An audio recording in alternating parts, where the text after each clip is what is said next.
Hai guys, salam jumpa lagi. Kali ini saya akan menjelaskan mengenai stigma oleh masyarakat yang mengatakan bahwa kalau ke psikiater kita harus minum obat terus-menerus. Sebetulnya kita harus melihat gangguan itu terbagi menjadi gangguan kejiwaan ya, atau gangguan mental itu terbagi menjadi gangguan yang psikotik dan yang non-psikotik. Kalau gangguan yang psikotik, yang seperti orang dengan halusinasi, dengan delusi, saya rasa siapapun yang menantang untuk men-treat orang-orang dengan halusinasi, delusi, dan lain sebagainya itu tanpa pengobatan, jadi tidak melihat ini sebagai sebuah masalah medis, itu bisa kita kasih tunjuk tentang pasien-pasien akut di rumah sakit jiwa ya. Kalau perlu, saya ajak orang itu untuk masuk bersamaan di ruang isolasi dan suruh dia menterapi langsung pasien-pasien yang sedang mengalami halusinasi dan delusi seperti itu. Nah, kalau gangguan jiwanya itu yang non-psikotik seperti yang ansietas atau kecemasan, depresi ringan, bukan depresi sedang berat, tanpa ide bunuh diri, tanpa juga adanya gejala bipolar, itu memang bisa kita berikan pendekatan non-medis. Dalam artian tidak diberikan pengobatan dalam arti diberikan obat terus-menerus misalnya. Terus-menerus di sini pun juga bukan berarti terus-menerus sepanjang sisa hidup ya, apalagi kalau seumur hidup. Itu kata-kata seumur hidup itu sebetulnya sangat salah. Karena kalau seumur hidup itu dari sejak lahir sampai mati dia harus mengkonsumsi obat. Tetapi kalau sepanjang sisa hidup sejak dia menderita penyakit tersebut, itu baru betul. Nah, jadi yang kita harus luruskan di sini adalah bahwa sebagai dokter tentunya kita tidak begitu saja mudah memberikan obat kepada pasien-pasien kita. Setiap pemberian obat itu harus berdasarkan alasan yang saintifik. Karena apabila tidak saintifik, maka kita bisa kena yang namanya malpraktek kedokteran. Nah, oleh sebab itu guys, tuduhan tidak berdasar tentang psikiater itu sebagai pseudoscience dan mengatakan bahwa hanya memberikan obat saja, saya rasa itu bisa lihat kembali, tonton kembali bahwa psikiatri adalah neuroscience ya, di saya punya YouTube sebelumnya. Dan juga kalau misalkan kita bilang tentang tadi gangguan cemas dan lain sebagainya, pengobatan memang diperlukan untuk kasus-kasus di mana pasien tidak bisa mengendalikan kecemasannya. Pasien tidak bisa mengendalikan perasaan cemas, pikiran negatif, pikiran-pikiran yang pola pikir yang error, yang salah ya, seperti misalnya biasanya pasien-pasien itu mengalami yang disebut dengan automatic negative thinking. Jadi automatic thought. Automatic thought-nya itu biasanya automatic yang negatif. Dan dia seringkali dalam sepersekian detik langsung lompat kepada kesimpulan yang salah. Ini yang disebut dengan distorsi pikiran. Nah, tentunya kalau pikiran itu banyak sekali muncul, maka si individu yang menderita ini akan kesulitan untuk bisa belajar mengendalikan atau melatih diri.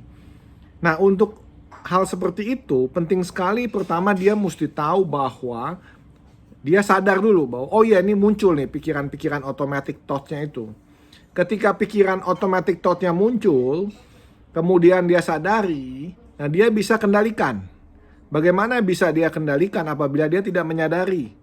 Dia tidak aware. Misalnya, ada orang yang selalu kalau berkata itu dikit-dikit pakai banget. Aduh, saya itu gagal banget deh. Pokoknya saya sakit hati banget. Sekali waktu dia akan bilang, kalau dia sedang senang, senang banget. Anda lihat di sini bahwa ada dua kutub yang ekstrim. Karena dua-duanya ditambahin kata banget. Padahal kalau kita lihat secara objektif, sebetulnya senangnya senang biasa saja. Sebetulnya sedang sakit hati ya sakit hati yang biasa saja. Tapi kalau ditambahkan kata banget, nah itu kan akan membuat orang itu akan sangat-sangat sakit hati. Akan sangat-sangat senang. Begitu dalam keadaan sangat senang, sedikit dia down, dia tambahkan banget, maka seperti jatuh dari tempat yang tinggi, dari yang sangat atau banget senangnya menjadi banget downnya. Hal lain yang sering dikatakan secara otomatis adalah kata harusnya. Harusnya kan begini, harusnya begitu. Tidak seharusnya begini, tidak seharusnya begitu. Dalam hidup itu tidak ada yang harusnya. Mungkin bisa kita berikan kata yang lebih halus. Sebaiknya atau sesuai harapan saya, lebih baik. Mungkin lebih baik, belum tentu lebih baik. Nah, oleh sebab itu di sini kita perlu kemampuan untuk bisa memahami, bukan hanya menjelaskan tentang apa fenomena yang terjadi. Untuk itu, saya sangat menyarankan untuk guys kalian ya, kalau mau berobatlah sama psikolog klinis atau psikiater. Jangan berobat sama pseudopsikolog, apalagi pseudopsikiater. Karena psikiater itu mesti jadi dokter umum dulu. Karena ketika menjadi dokter umum, ya, spesialisasi itu bukan berarti hebat. Spesialisasi itu sebetulnya adalah pendalaman. Tetapi basicnya adalah kemampuan sebagai dokter umum, sebagai dokter yang menangani gangguan medis. Oleh sebab itu,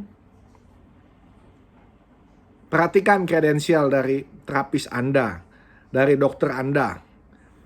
Jangan datang ke salah profesional yang belajarnya otodidak, belajarnya tambal sulam, tidak mempunyai fondasi yang betul, tidak bisa memahami secara menyeluruh apa itu psikologis, apa itu biologis, organ otak sebagai organ dari fungsi psikologis kita, tidak bisa memahami aspek sosial budaya, di mana kita tahu bahwa manusia dalam hidupnya selain faktor biologi itu juga ada faktor psikoedukasi, faktor sosial budaya, dan yang terakhir juga adalah faktor spiritualitas. Tentunya tanpa hardware yang baik tidak akan terdapat sebuah fungsi yang baik. Ya, jadi kalau otaknya nggak baik, fungsi psikologisnya juga tidak baik. Jadi kita harus betul-betul memahami secara keseluruhan dulu, baru kita bisa dikualifikasi sebagai orang yang bisa membantu, ya, orang yang sakit yang bisa dibantu oleh tenaga profesional itu. Oke, jadi demikian sekilas tentang bahwa kita pun sebagai tenaga medis tidak mau sembarangan memberikan obat, hanya memberikan obat, tidak. Obat itu membantu orang untuk latihan. Ketika fungsi hardware-nya baik, kita coba install kembali software-nya. Jadi cara-cara berpikir, habit berpikir, berperasaan yang pola-pola lama yang patologis, kita perbaiki supaya menjadi bisa fleksibel, adaptif menghadapi masalah-masalah di dalam kehidupannya. Itu yang dimaksud, yang kita mesti tahu dulu, ada perbedaan antara gangguan psikotik dengan gangguan non-psikotik atau neurotik, dan juga termasuk gangguan-gangguan lain di bidang ilmu kedokteran jiwa. Salam sehat jiwa selalu, guys. Semoga sedikit demi sedikit konten dari YouTube ini bisa memberikan wawasan baru, pengetahuan, dan pencerahan bagi guys semua. See you!